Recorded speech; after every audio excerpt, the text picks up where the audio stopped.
Hi everybody, Michael Louden here.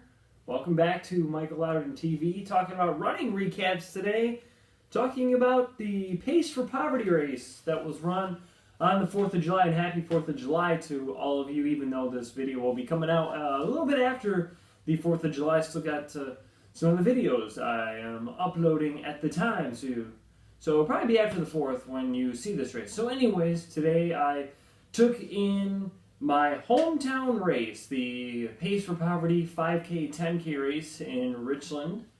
I ran in the 5K race. 5K happens to be my favorite distance. If the 5K and 10K have separate starting times, I'll usually partake in both. And you know, you're probably wondering, well, how the heck can you do that? I mean, that's kind of a strain on the body. Well, not really. I mean, they usually give you about half an hour between races to rest up for it, so it's not usually that big of a deal. And all the times I've done it, the 3 times I've done it, it's been you know, pretty well. I've done fine. No really big difference between my 5K times and running after 10K versus just running without a 10K beforehand. So anyways, great morning for a run. It was very, very cool. By the way, I'm recording out of my front porch today. Just because I didn't want to turn on the lights inside my house. So anyways, it's a very, very cool morning. It was in the 50s. It was sunny out. So it was just a great morning for a run. You know, looking forward to running this. I always do every year. Last year when I ran about 20:30 was my time. I felt like I could have done better because last year I felt like I had bricks in my stomach when I was running. So this year I didn't have that feeling. So I was like, okay, good. Let's get out there. Let's run. Let's run fast. Let's run hard. Let's, you know, get under. See if we can try to break 20. So, you know, even though I haven't had a lot of speed work, a lot of my times have been, you know, like my mile time at the Myers State Games was 6:02. So I was like, hey, if I can almost break 6 without speed work, maybe I can almost break 20 without it as well. So anyways, here's the shirt for the race. It's a gray shirt. It says Celebrate the Pace on it. And on the back of it, it has all your sponsorships as well.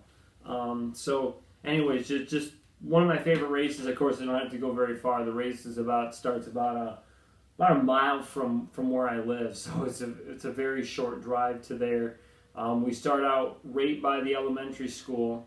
And then the route takes you out onto M89, running all the way through Richland. So I actually run past my house, and then we turn down Foxwood, then turn down, that's about a half mile down there, turn down DE Avenue, about another half mile, come back up 32nd Street, where we've hit the 2-mile mark by the time we get over to 32nd Street, and then from there, back up M89, and then finish exactly right where we started.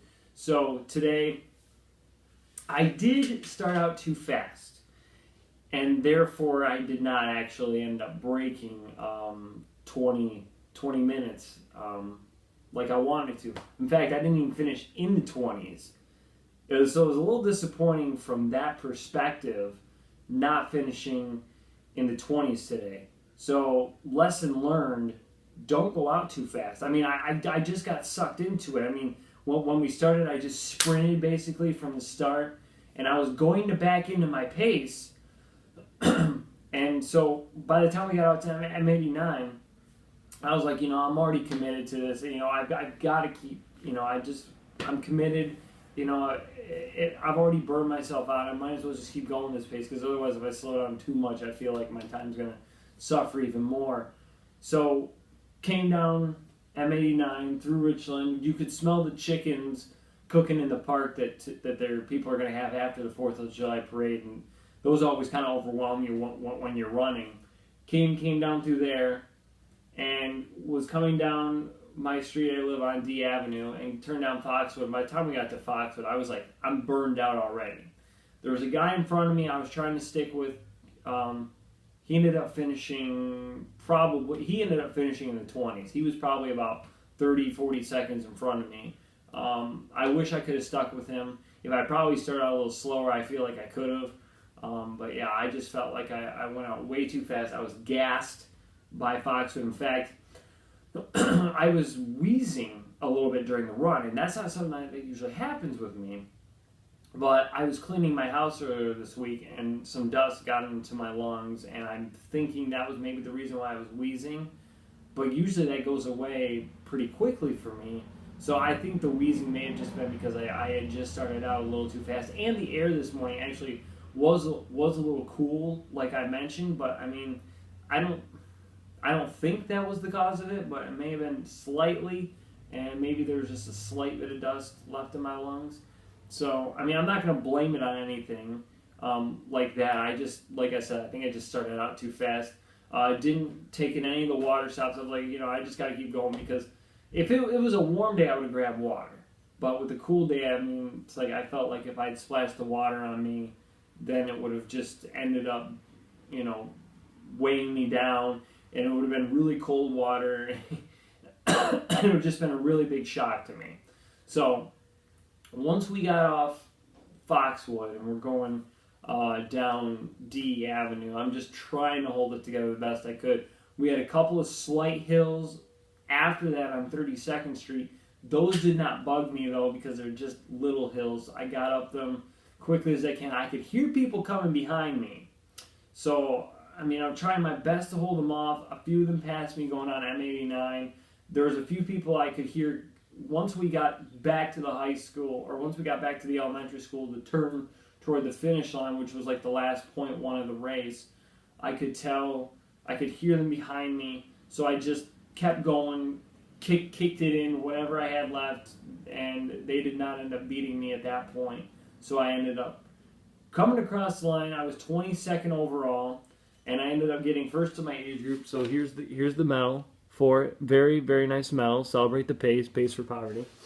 So I mean, age group wise, I still did well. First to my age group, not disappointed there. 22nd overall. Did beat my friend Matt by 14 seconds, so that was good. In fact, he actually was trying to stick with me during the race, and so I actually ended up burning him out because he was trying to stick with me. So, yeah, look what I did. I kind of sucked him into it too. But, yeah, lesson learned, if, whatever race you're doing, don't go out too fast. And it's like, I mean, I know that. I know not to go out too fast, but it just happens sometimes. And, if any of you have ran before, there's just some days where it's like, whether it's a training run, whether it's, a race, sometimes you just go out too fast and you realize it, a couple minutes into your run, and at that point it's like, well, nothing I can really do about it because I'm already burnt out. Yeah, you can back off your pace, but, I mean, it gets hard to recover from it at that point. So, was I disappointed in my time? 21:06. Yeah, I wanted to be under 21. I wanted to be in the 20s. I really wanted to try to break 20 since it's a flat course. But it just wasn't meant to be today because I started out too fast. If I probably hadn't started out too fast, we could go 20:40, 20:30 range probably would have been my time. But, I mean, that's the thing. You have other races, and the thing is you take this and you learn from it. And if any of you, like I said, have ever run, you take a race like this, you learn from it, know next time, don't go out too fast. So, next week, plan on doing a Steve's Raider Stomp down in Decatur. That's another 5K, 10K race, and they both start at the same time, so I'm going to do the 5K. It's a pretty flat course down there, too. It's a course that'll take you out, loop you around, and then take you back, right back toward the finish here. Kind of like the Pace for Poverty, how it kind of loops you around and takes you back toward the finish line, except you got a little bit longer of a loop back to the finish line this time around. So tune in that time to watch my video on Steve's Raider Stomp. We'll try to get this one uploaded as quickly as possible. Going to post a link to my Twitter in the description. You can follow me in there. Also link to the results of the race will be posted in the description as well. Subscribe to me for more content. Love you guys all. Thank you for tuning in. This is Michael Louden. Over and out for Pace for Poverty Recap.